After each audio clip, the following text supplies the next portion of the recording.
पिछले क्लास में क्या बताए थे? पिछले क्लास में बताए थे विद्युत द्विध्रुव के कारण किसी भी बिंदु पर विद्युत विभव का मान और विद्युत द्विध्रुव के कारण किसी भी बिंदु पर विद्युत क्षेत्र की तीव्रता का मान दोनों निकाले थे हम, और ये दोनों ही बहुत इंपॉर्टेंट क्वेश्चन है। फिर अगला क्वेश्चन भी जो बताएंगे बहुत ही इंपॉर्टेंट होगा, ठीक है ना।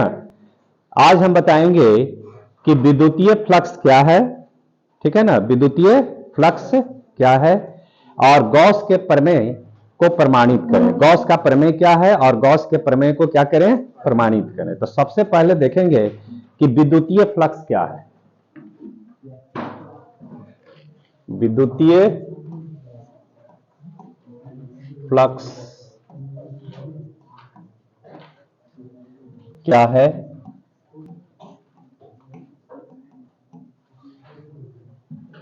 गॉस के प्रमेय द्वारा, गॉस के प्रमेय को लिखें। गॉस के को लिखें तथा इसे प्रमाणित करें।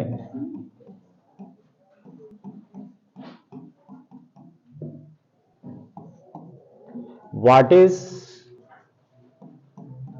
Electric flux? आप लोग को लिखना नहीं है, हाँ लिखेंगे हम केवल और समझाएंगे। ये स्क्रीन शेयर हो जाएगा, रिकॉर्डिंग हो रहा है, नहीं समझे? हाँ आप लोग को लिखना है, चूंकि अब लिखाएंगे तो टाइम इसमें ज्यादा लग जाएगा। हाँ, और बहुत बच्चे को जो अपने से नहीं कर सकते हैं उनको एक सहूलियत भी हो जाएगी इसके थ्रू, ठीक है। तो विद्युत फ्लक्स क्या है, गॉस के प्रमेय को लिखें तथा इसे प्रमाणित करें। What is electric flux? Write down the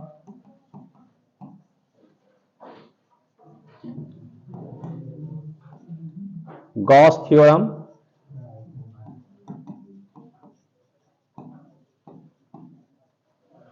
end proved it. और इसे आप क्या करें, प्रमाणित करें। इसे क्या करें, प्रमाणित करें। आइए, तो सबसे पहले हम देखेंगे विद्युतीय फ्लक्स क्या है। विद्युतीय फ्लक्स, इलेक्ट्रिक फ्लक्स,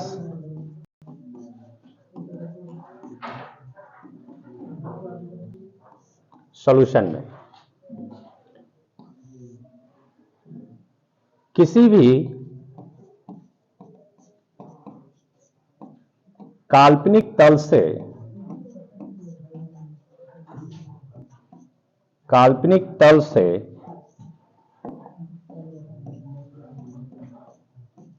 संबद्ध विद्युतीय फ्लक्स का मान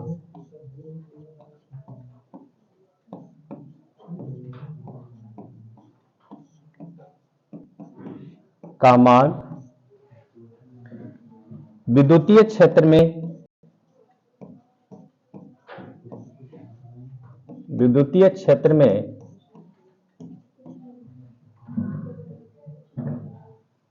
उस तल से होकर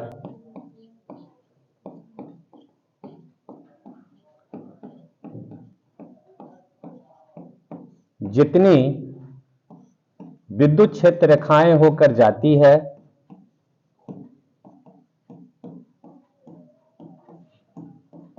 रेखाएं होकर जाती है, उसे उस तल से संबद्ध, उस तल से संबद्ध विद्युतीय फ्लक्स कहते हैं। विद्युतीय फ्लक्स कहते हैं।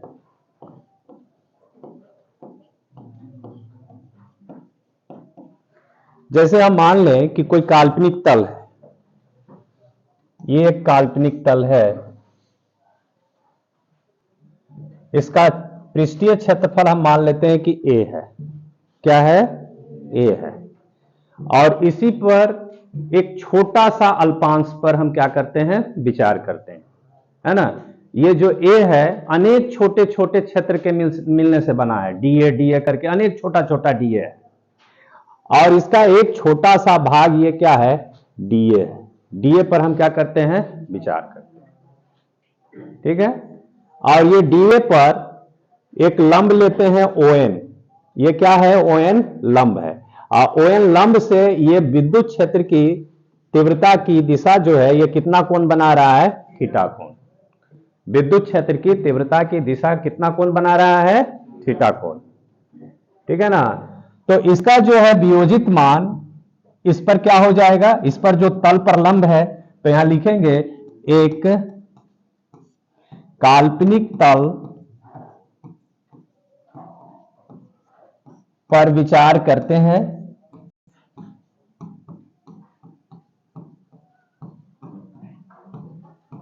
जिसका पृष्ठीय क्षेत्रफल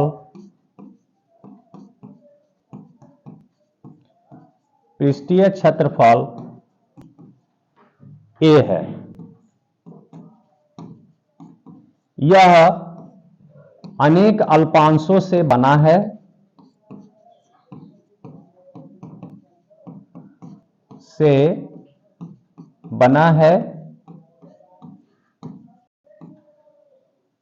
इसका एक अल्पांश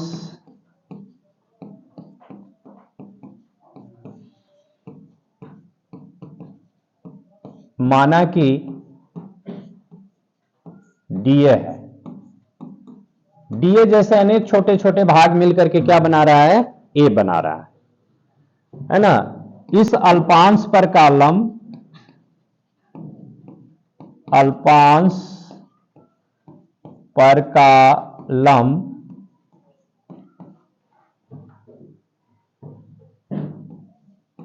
ON है। ON की दिशा में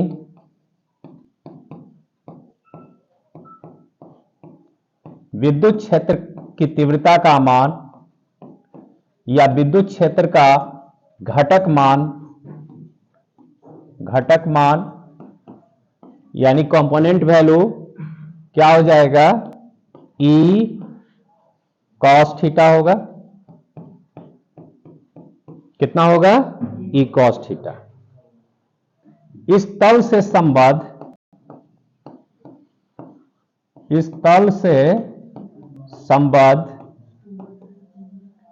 विद्युतीय फ्लक्स क्या हो जाएगा? विद्युतीय फ्लक्स हो जाएगा, ये अल्पांश है तो अल्पांश के लिए क्या लिखेंगे? d phi. क्या लिखेंगे? d phi. E into dA cos theta लिख देंगे, है ना। ये अल्पांश से रिलेटेड हो गया।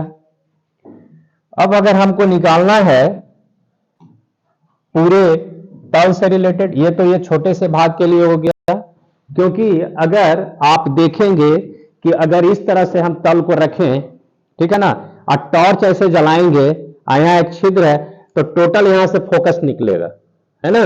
लेकिन जैसे जैसे कोण से हम झुकाएंगे, इससे निकलने वाला फोकस क्या होगा? कम होगा। तो ठीक उसी तरह से विद्युत क्षेत्र रेखाएं भी निकलता है ना। उसी तरह से क्या होता है? विद्युत, अगर हम ऐसे कर देंगे बिल्कुल, तो इधर से एक भी लाइट क्रॉस नहीं करेगा, है ना। यानी उसका जो cos थीटा का जो कंपोनेंट वैल्यू होता है वही मान इससे क्रॉस करके निकलता है। ओके, अब इधर देखेंगे हम पूरे तल से संबद्ध हम निकालेंगे। किसका निकालेंगे? पूरे तल से संबद्ध। तो लिखेंगे पूरे तल से संबद्ध, तल से संबद्ध विद्युतीय फ्लक्स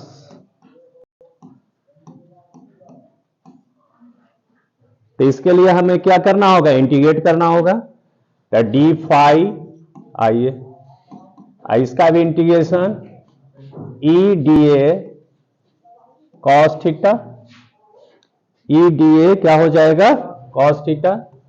तो फाई का मान क्या हो जाएगा यहां पर ई ए कॉस थीटा, ई ए कॉस थीटा। तो फाई बराबर हम इसको वेक्टर के टर्म में लिख सकते हैं ई डॉट ए, है ना, ई डॉट ए लिख सकते हैं। और ये जो विद्युतीय फ्लक्स होता है, ये विद्युतीय फ्लक्स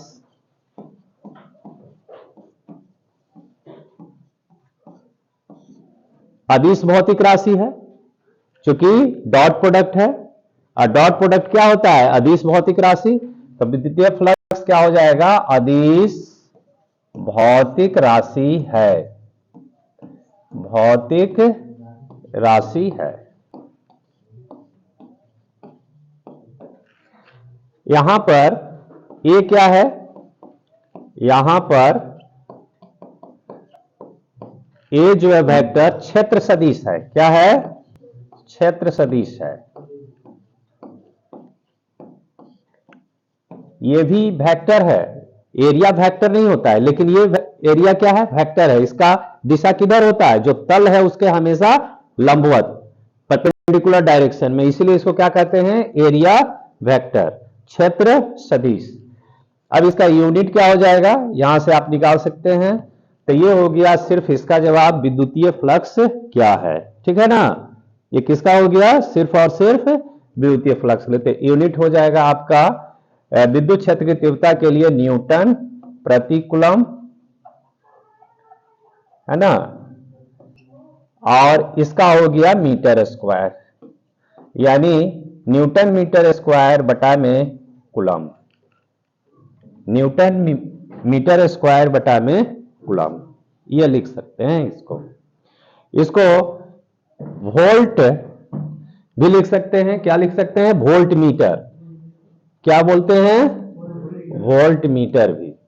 तो बहुत बार ऑब्जेक्टिव में यह भी पूछा जाता है, ठीक है ना।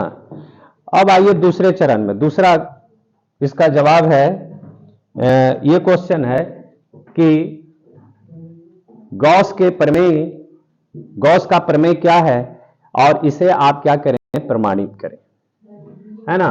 तो गॉस का प्रमेय देखेंगे, गॉस का प्रमेय, गॉस थ्योरम।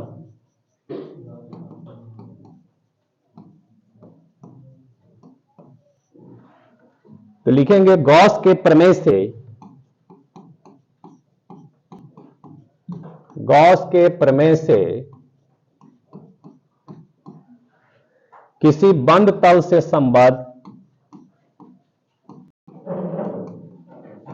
बंद तल से संबद्ध कुल विद्युतीय फ्लक्स का मान, कुल विद्युतीय फ्लक्स का मान कुल आंतरिक आवेश के, कुल आंतरिक आवेश के 1 बटा में एप्सिलॉन नॉट गुणक के बराबर होता है। गुणक के क्या होता है बराबर होता है। माना कि किसी बंद तल से संबद्ध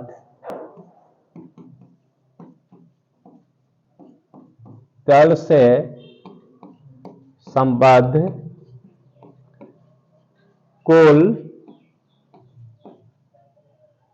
कुल आवेश का मान,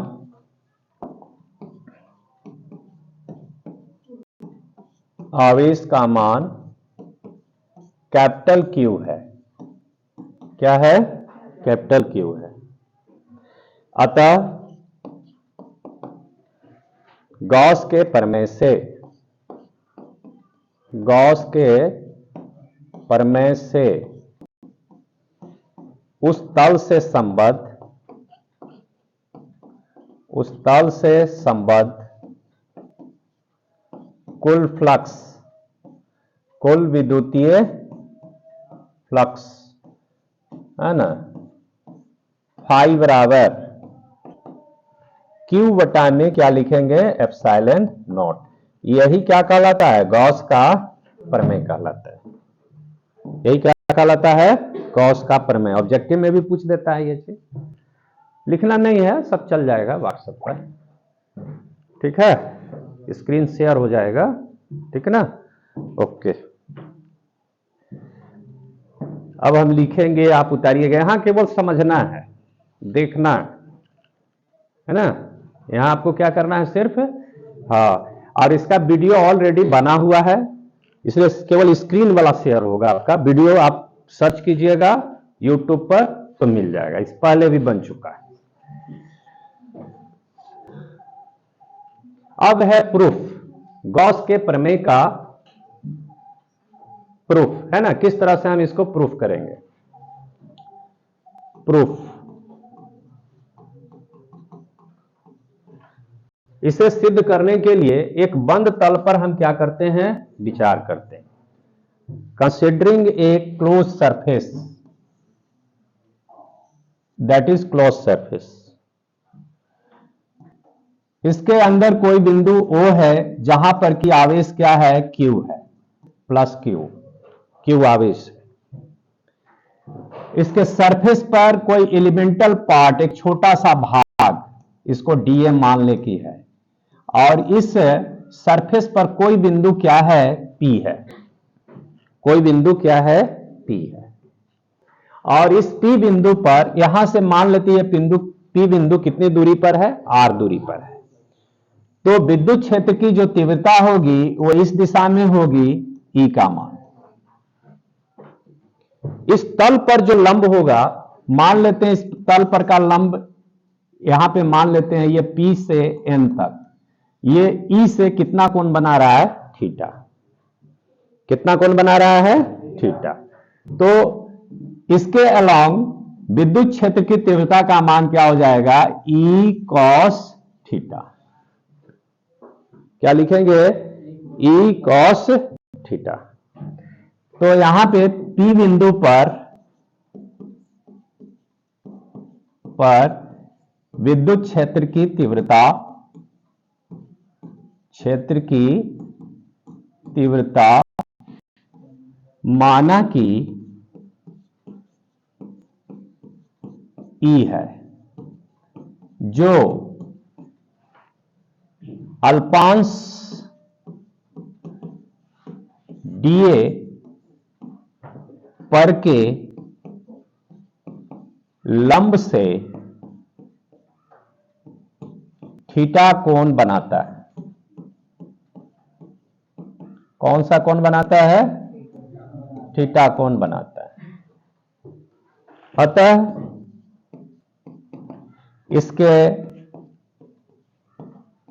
लंब की दिशा में विद्युत क्षेत्र की तीव्रता का मान, विद्युत क्षेत्र की तीव्रता का मान कितना होगा, E cos थीटा होगा। विद्युत क्षेत्र की तीव्रता का मान कितना होगा, E cos थीटा होगा, है ना। अब इस तल से संबद्ध कुल विद्युतीय फ्लक्स का मान, इस तल से संबद्ध कुल विद्युतीय फ्लक्स का मान, तो लिखेंगे अल्पांश से संबद्ध, अल्पांश से संबद्ध कुल फ्लक्स का मान, विद्युतीय फ्लक्स का मान, विद्युतीय फ्लक्स का मान डी फाई लिखेंगे बाबू, और डी फाई बराबर क्या हो जाएगा, E dA cos थीटा। और इसे हम मान लेंगे समीकरण नंबर फर्स्ट। इसे क्या मान लेंगे? समीकरण नंबर फर्स्ट। अब इधर देखिए,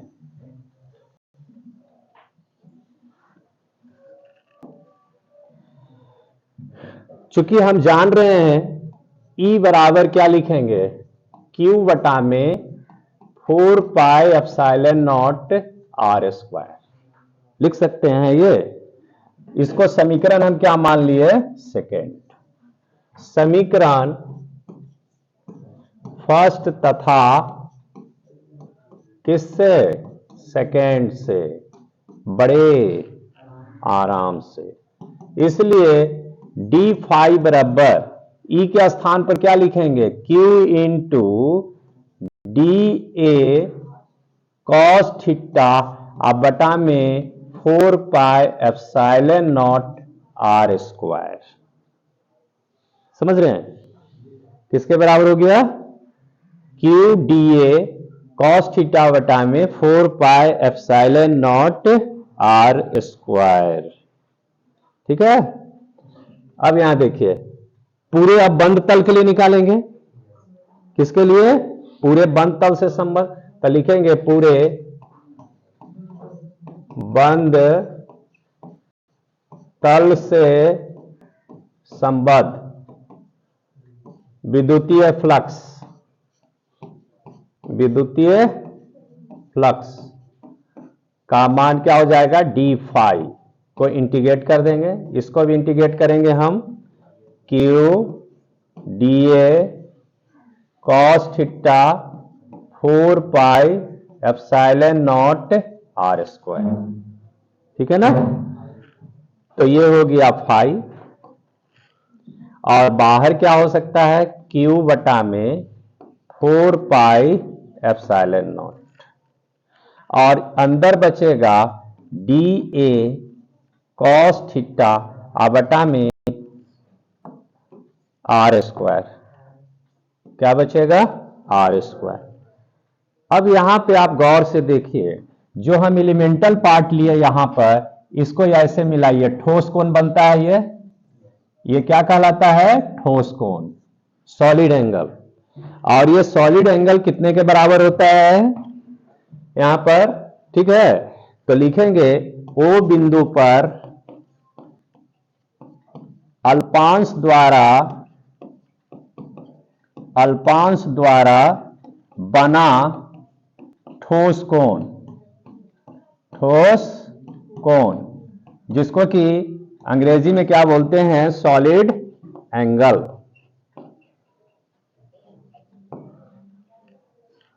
इसको डी ओमेगा मानेंगे। कितना होगा ये ठोस कोण का मान? D omega.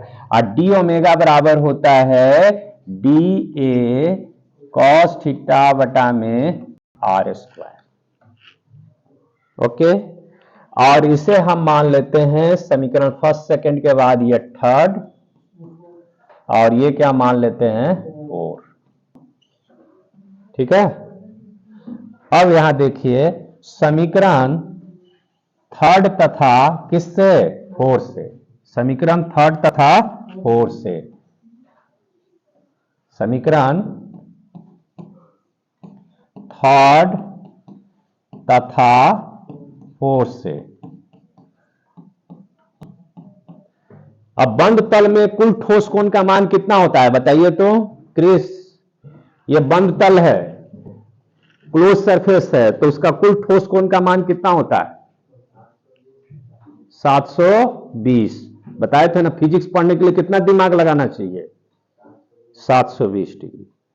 हाँ, दूसरा सब्जेक्ट पढ़ने के लिए 180 डिग्री पर दिमाग घुमाओगे तो काम चल जाएगा, है ना?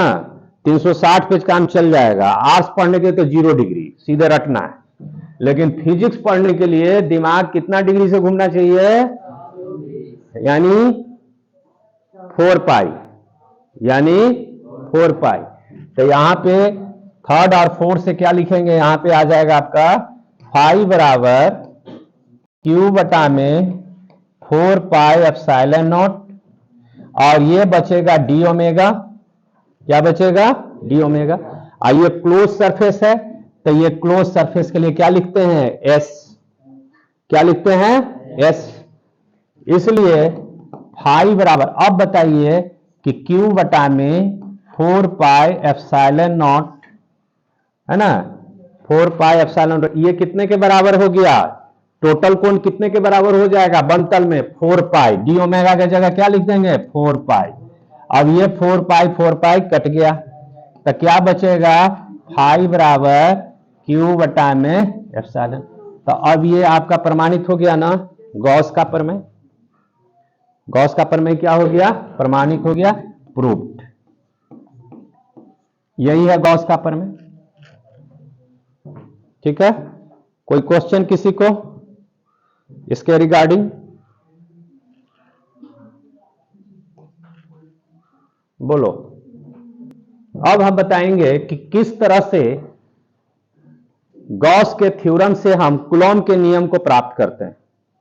ठीक है, ये आया है आपको 2017 में आया है ये क्वेश्चन।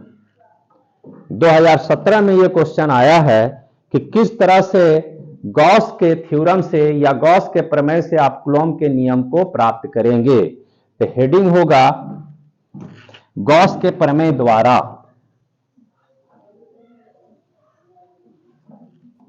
गॉस के प्रमेय द्वारा कूलॉम के नियम की प्राप्ति।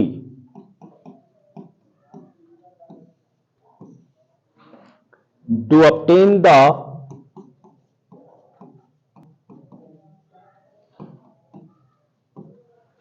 Coulomb's law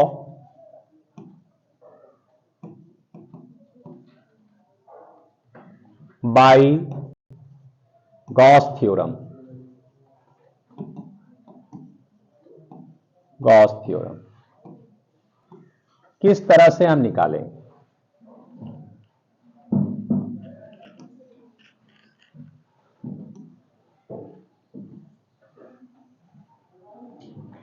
इसके लिए हम दो आवेश पर विचार करते हैं, Q1 और इससे R दूरी पर क्या है? Q2 है।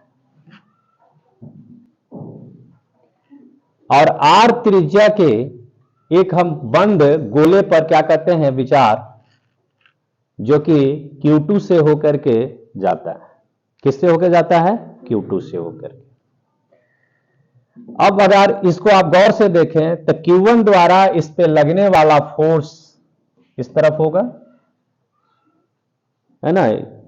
इलेक्ट्रिक फील्ड इंटेंसिटी का मान E इस तरफ होगा और E का मान लिखेंगे हम Q, फॉर्मूला होता है Q बटा में 4 पाई एप्सिलॉन, लेकिन यहां Q के जगह पर क्या लिखेंगे? Q1 लिखेंगे।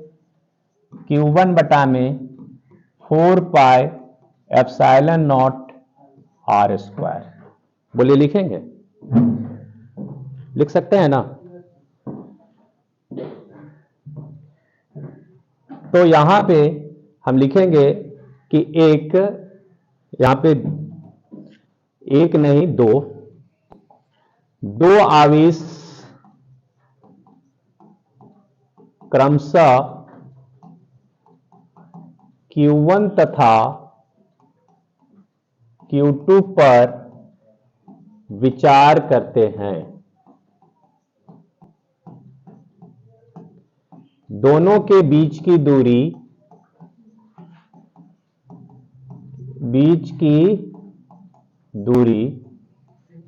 R है। दोनों के बीच की दूरी R है। एक बंद तल यानी एक गोले पर, गोला क्या हो जाता है? बंद तल हो जाता है। एक गोले पर विचार करते हैं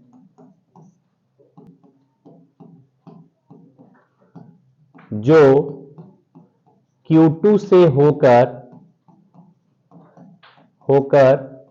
जाता है। किससे होकर जाता है? Q2 से। और Q2 पर विद्युत क्षेत्र की तीव्रता का मान हो गया Q2 पर E बराबर ये हो गया, और इसे हम मान लेते हैं समीकरण फर्स्ट। गॉस के प्रमेय से, चूंकि गॉस के प्रमेय से ना हमको निकालना है, तो गॉस के प्रमेय से एकदम याद होने वाला है, बहुत आसान है। तो गॉस के प्रमेय से क्या है, किसी बंद तल से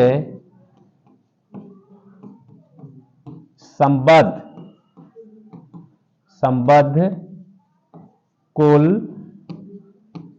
विद्युतीय फ्लक्स, किसी बंद तल से संबद्ध कुल विद्युतीय फ्लक्स फाई बराबर हम क्या लिखेंगे, E इंटू डी ए हो जाएगा, E इंटू ए, और E इंटू ए बराबर Q इन अब बटा में एप्सिलॉन नॉट, फाई बराबर E इंटू होगा ना ये। अब ये जो मान होगा E इंटू एरिया कितना हो जाएगा स्फीयर का, 4 पाई आर स्क्वायर, अब Q इन की जगह क्या हो गया, अंदर में कितना आवेश है Q1, तो Q1 बटा में एप्सिलॉन नॉट।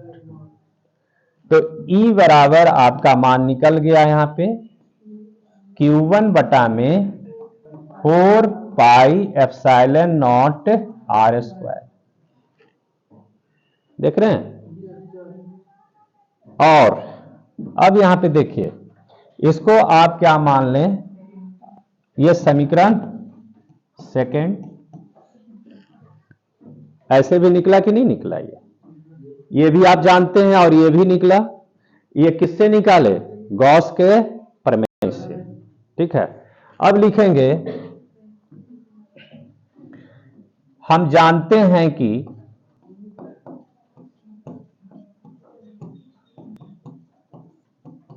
F बराबर यहां पे लगने वाला फोर्स Q2 इंटू ई, क्या लिखेंगे, Q2 इंटू ई, यहां हम कोष्ठ में लिख लेते हैं, जहां Q2 पर आरोपित बल है, आरोपित बल है, ठीक है ना। अब ये मान कितना आ जाएगा, इसमें आप उसका E का मान रख दीजिएगा, तो Q1 Q2 4 pi epsilon naught r square. तो इस तरह से आपका क्या, किसकी प्राप्ति होती है, इस तरह से कूलॉम के नियम की प्राप्ति होती है। F बराबर आपका आ जाता है Q1 Q2 बटा में 4 pi epsilon naught r square. ये समीकरण थर्ड है ना।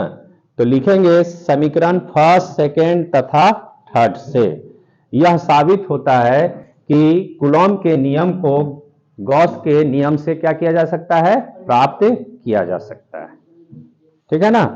तो इस तरह से दो क्वेश्चन आपका आज के लिए समाप्त हो गया। अब आप लोग का परीक्षा का घड़ी है, डेली बोले थे कि हम क्वेश्चन, तो कल वाला आप लोग पढ़ के आए होंगे मेरे ख्याल से, तो आज अभी लिख करके दिखाइए, ठीक है ना।